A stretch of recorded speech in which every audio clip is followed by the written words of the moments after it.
This first home page that you'll go to just gives you an outline of what the course is intended to be. And then if you go up to the toolbar at the top and click on Course Resources,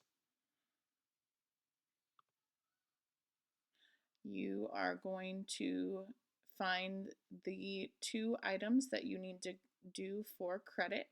The first is to complete a timesheet of the 15 hours that you log. So the 15 hours can be done at any time before July 30th, and then submitted to me. So you'll click on the red button that says click here to make a copy of the timesheet, and it will take you to a Google Doc. Now with this, you see in the title it says replace your name. So the first thing you're going to want to do is go to File, make a copy, and then rename it with your name.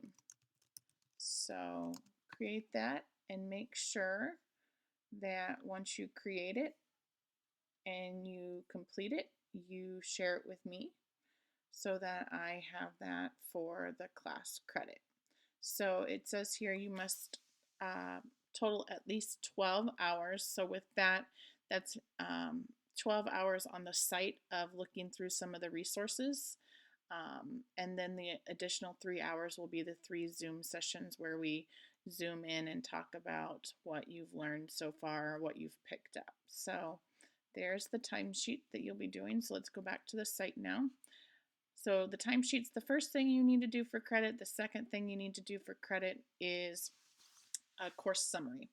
It's really easy. You're just going to click on the presentation off to the side and you're going to see a title page, and underneath that, once you've signed up, I'll put your name on a slide so you know that it's your slide, and the directions for what you need to put on the slide will be in the comment section below. So you'll need to do at least 3 things on this slide that you learned from the class that you took away from something that you investigated.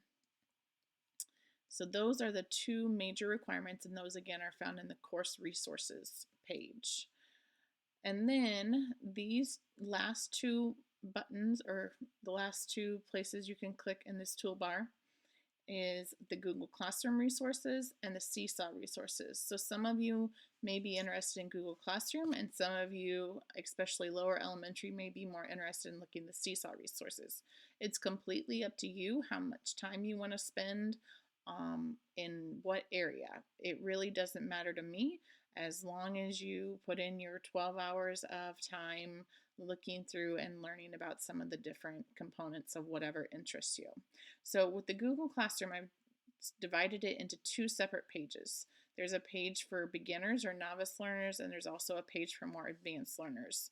Again, you don't have to stick to just one page. You can go between them. You can start with a novice learner page, and if you feel like I already know this stuff, you can see what there is to offer on the advanced learner page. If you're not interested in learning about Google Classroom, you can click over to Seesaw resources and you can spend your time looking through some of those things and learning about the Seesaw platform. So real quick, if you click on novice learners, I'm just going to give a quick overview of what you're going to find on this page. So if you scroll down, all of the red buttons are links to different resources. So we see the first days of Google Classroom, fundamentals training. This is a webinar recording of training of Google Classroom, a teacher resource center that has a wide variety of ideas, including some of the apps that you can use with Google Classroom. And then at the bottom, you'll find a couple more YouTube videos that you can pick between that are additional things. If you click on this link, you'll also get a link to YouTube that has additional videos for beginners about YouTube class, or about Google Classroom. So that's the novice or the beginner page. And then if you click on the advanced learner page, you're going to find similar. You'll have Google Classroom 101. So this is on this page as well as the beginners page in case you want to brush up on anything or there's any features of it that you're not aware of.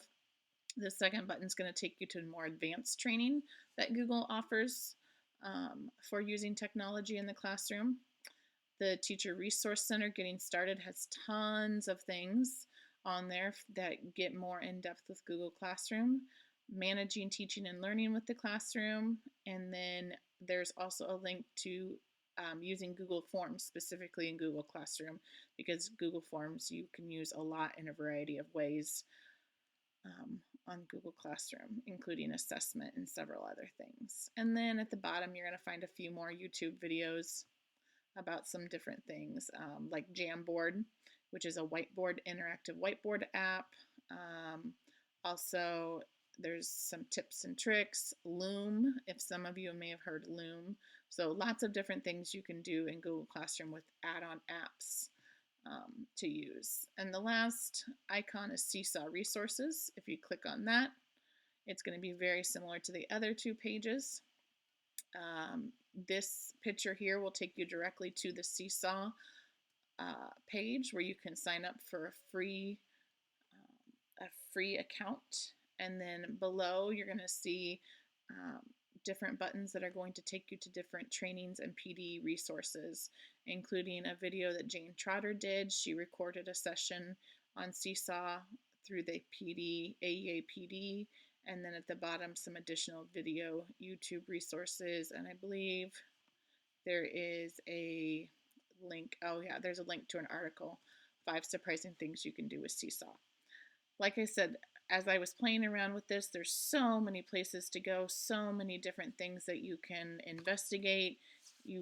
This page is meant to kind of be a home base for you, so as you kind of navigate and look through things, you might find yourself lost like I did several times. Like, how did I get there? You can always come back to the Danville Google Learning page and get back to where you were. Use your bookmarks. Make sure you bookmark certain things that you are really interested in, that you want to come back to, and then just keep track of those hours on your timesheet.